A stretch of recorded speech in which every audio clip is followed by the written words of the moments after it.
Hey guys, welcome back. I'm Madison, and today I want to show you some of my tiniest plants and how I care for them. So let's get started.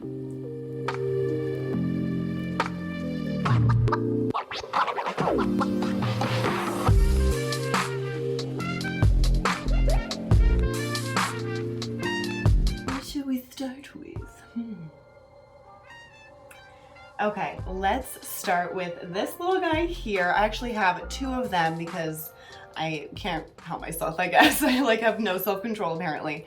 Really, I'm blaming this one on my boyfriend because he was like, well, yeah, you may as well just get both. So I am gonna end up potting these two together. And these guys here are a Philodendron fuzzy petiole. So I'm pretty sure this is an unidentified species technically.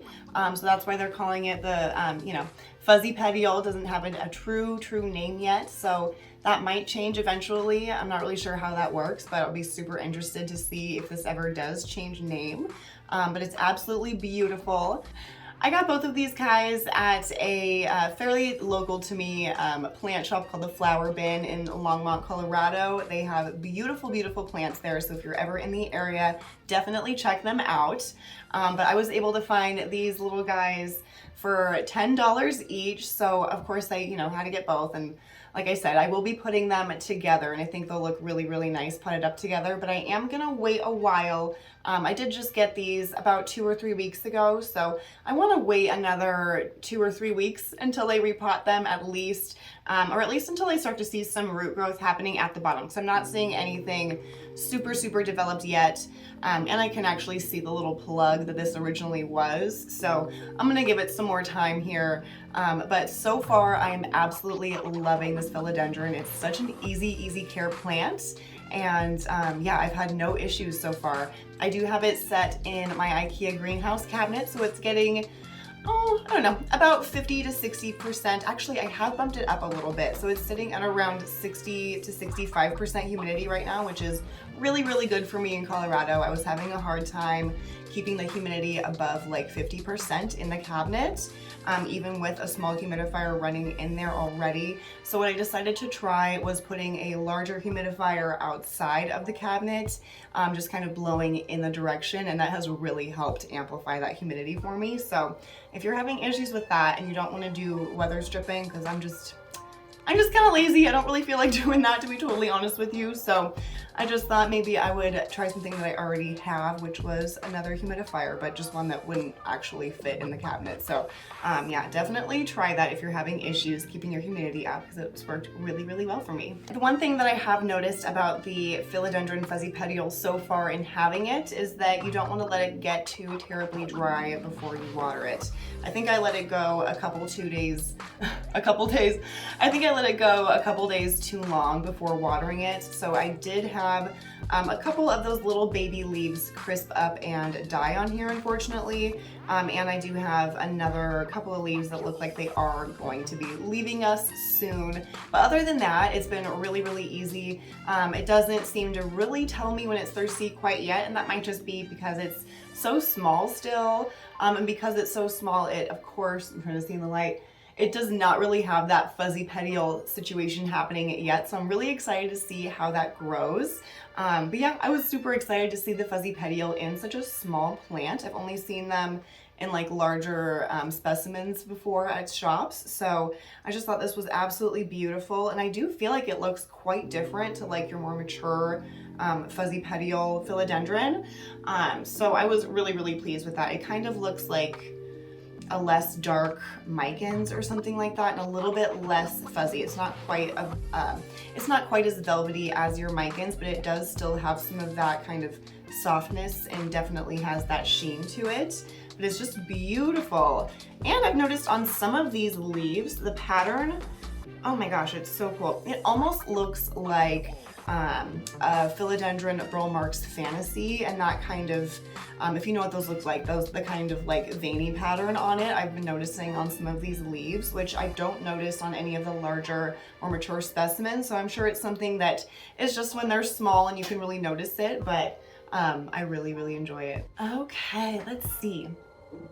My next tiny plant that I wanted to talk to you guys about is my Alocasia stingray.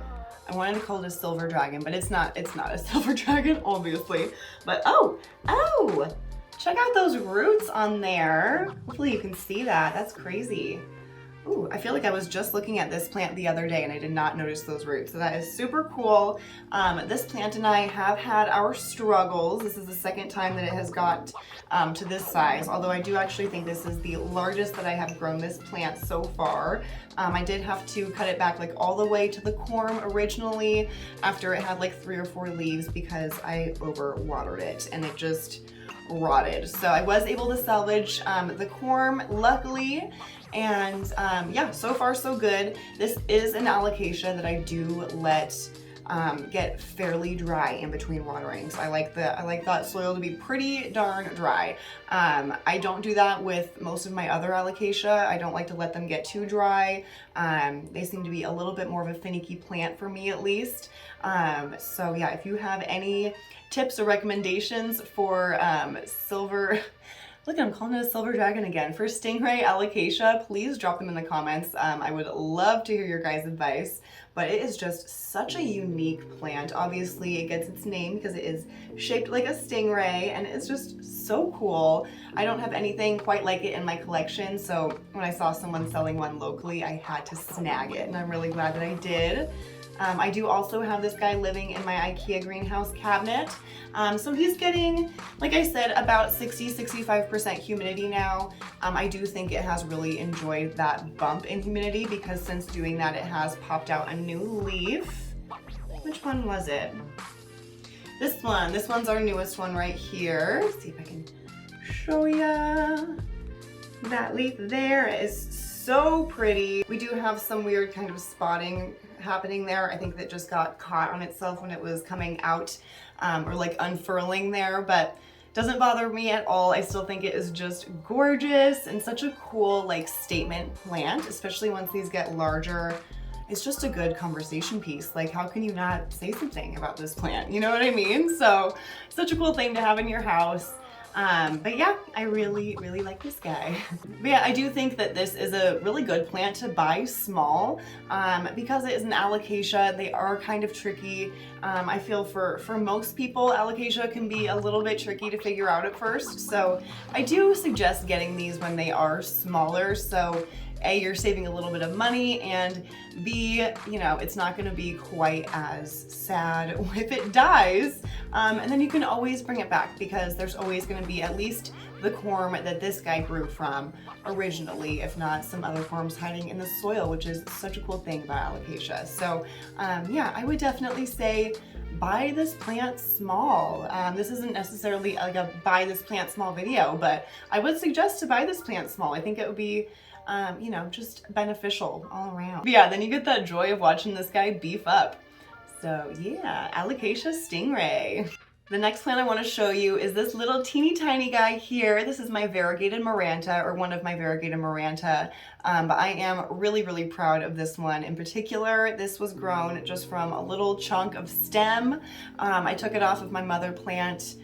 Oh gosh, it was a while ago. I'm not gonna lie, this guy did seem to take quite a while to initially root up and start some growth. I feel like it took about a month and a half, but then it just kept pushing stuff out, and since then it seems like it's always working on a leaf. Like it just put out, which one? Yeah, just put out this beautiful leaf here, and it's already working on another one, and I can tell already it looks like it's gonna be nicely variegated. So I just love this plant. The variegated maranta I feel like isn't talked about very much, and I'm not sure why, because it is so beautiful. I mean, obviously, just look at that foliage. It's so cool. And the variegation can come in such different ways too. Like these little dark patches in the middle can come in more hot pink or more cream, and the creamy spots here can also come in more pink or more like orange almost. So it's just so cool to watch and like see what the new leaf is gonna look like. And I've really found, it beneficial to play with the lighting for these guys as well. I found, at least for me, I've been able to slowly acclimate my variegated maranta to higher light conditions, and then they push out way nicer, more like sectoral variegation, which I really enjoy. Honestly, I think it is just beautiful. I love those chunks of white there. So, so cool. What I will say about this plant is that I don't think it needs very high humidity, but you do not want to let this guy fully dry out because it will get crispy very, very quickly. I don't think you'll lose like your entire plant if you forget to water it for a couple of days, but you will definitely get a crisp leaf or two, or if not that, at least a yellowing leaf or something like that. So beware of that. I do actually have, I think, an example of that. This is another like mostly variegated maranta that again I took from cuttings from my mother plant just to kind of have this guy spread around so I can play with lighting a little bit more. And as you can see, we do have a very crispy leaf here because I forgot to water him for a few days too long apparently. And then also I've got, you know, a couple other yellowing leaves somewhere. Yeah, this guy here, I've got him yellowing and this guy yellowing. So, you know, not the end of the world, but still the plant is still absolutely beautiful and I would still say it's thriving, I think. But just, you know, be aware of that. But look at that too. This little chunk of leaves is the newest chunk that's come out and we have got a bunch of half moon leaves there. How cool is that? And again, this has been getting some pretty decent direct light. It's getting pretty similar light to this one. This one is a little bit further pulled back. I would say he's about 6 feet back from a west facing window, whereas this guy is only about 2 feet back from that window. So yeah, really cool to see what different lighting can do to your plants. So definitely don't be shy about moving stuff around. Ooh. I'm so tangenty. I don't even know like how we got there, but here we are. Yeah, I love this plant, Variegated maranta. Yeah, pretty easygoing and really fun to grow from a tiny plant. I did those, I did that. All right, let's do this guy here. So this, I actually got just like thrown in when I purchased another plant from a really, really sweet lady off of Facebook Marketplace. But this is she sold it to me as a reverted Albo syngonium. Oh, I am dripping water all over myself. Oh. I'm just gonna show them to you in this little pot here, and ooh, we have got a lot of water in here. As you can see, I do like to keep a good deal of my plants in their nursery pots and then just like in cache pots or catch pots, whatever you want to call those. I like to call it catch pot. Kind of a mix of both. Whatever, doesn't matter. But yeah, look at these guys. We've got some nice roots. I am making a watery mess all over my table, but that's okay. Some beautiful, beautiful roots happening there. Hopefully you can see that. But yeah, this is just your standard green syngonium podophyllum. It's kind of dirty. I did not clean off any of these leaves. I don't usually do that before filming any of these videos. I just kind of want to show you the plants as they are. If there's a dead leaf and a yellow leaf here and there, I think that's okay. Because, you know, it's a plant, that's what they do, but they will keep growing. At least we hope. Anyway, oh my God, you see what I'm saying? I'm like so tangenty. I'm so sorry. But yeah, regular standard green syngonium podophyllum. I really love this plant. Like I said, it was just a freebie tossed in and I'm so glad that she did. I love this plant. It's honestly, I don't have my my variegated syngonium alba with me here, but I feel like the leaves are just so different looking, and maybe it's because they are just all green. It's really giving the leaves a different feel, but I don't know, it's just so interesting. It's got some really nice texture on there, and like the veination is so like embedded almost looking. It's just so cool. But yeah, really easy grower. I do have this situated in a west window as well, just downstairs, so it's getting a little bit more dappled light throughout the day. I definitely wouldn't say he's getting any direct light. Maybe like, I don't know, maybe like an hour or so of direct light. So definitely nothing crazy. But I will say, don't let this guy totally dry out. I have lost a couple of leaves that originally came with this plant. I think this is still another original leaf, the one original leaf that is left. But yeah, I lost them due to just pure neglect on my part. Unfortunately, I just kind of forgot about him for a while and didn't water him for like a week and a half, maybe 2 weeks. Maybe 2 weeks. And as you can see, he's in a really small pot. He's in really nice, like airy, chunky soil. So yeah, he was really, really dry and droopy when I found him and like remembered him. So yeah, definitely don't let these guys get too darn dry on you, and they'll do great. Like I said, he's just kind of sitting out next to a window. He's not getting any special treatment as far as humidity goes. I want to say our house has been sitting at about like 40 to 45% humidity, so nothing super crazy, and it's been doing really well. Still a very small plant, but I'm excited to watch this guy grow. I got water everywhere. So this is the last plant that I wanted to show you. Let me take it out of its little pot so it's just easier to show you here. But this is an Alocasia cuprea, teeny tiny plant.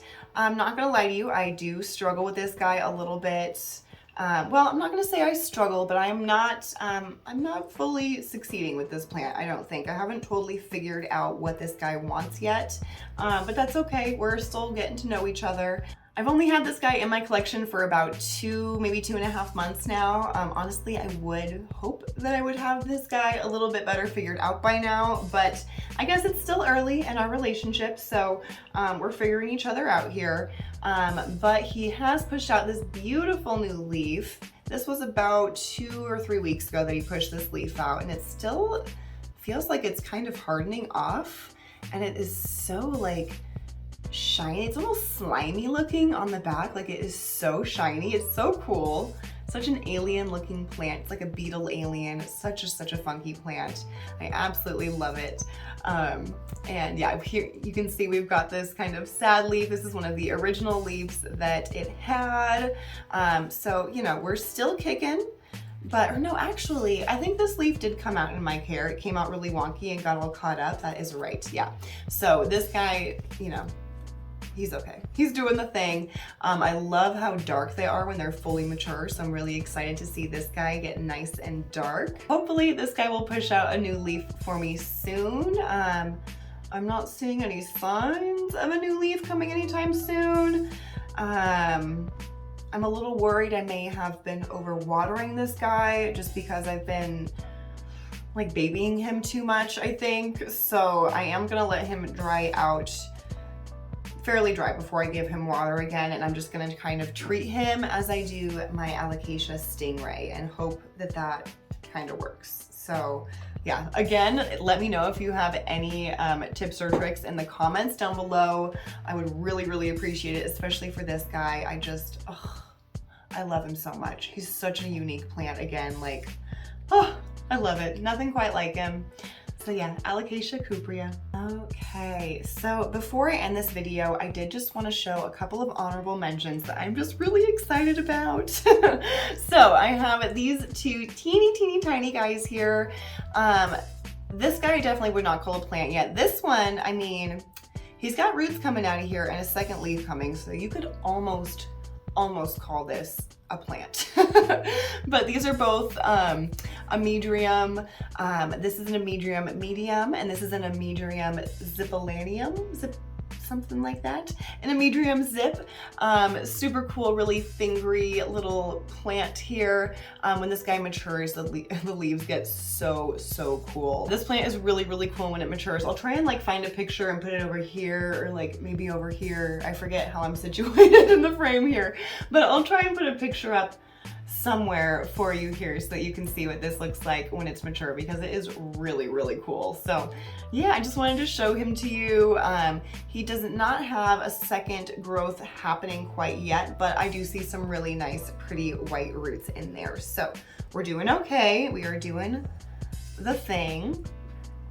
And then this guy here, so you can see a little bit closer, is the Amedrium medium. And again, I'm gonna find a picture from like someone on Instagram that's got one of these beautiful plants so that you can see what a mature form looks like, because it is really so cool. The texture on these is just so amazing, especially when they mature, and then they will start to fenestrate as well, which is so cool. So yeah, really awesome. I'm super excited that I've got a second leaf coming in here. So hopefully I can keep this guy happy. And again, I'm gonna slap him on some sort of plank or pole or something ASAP.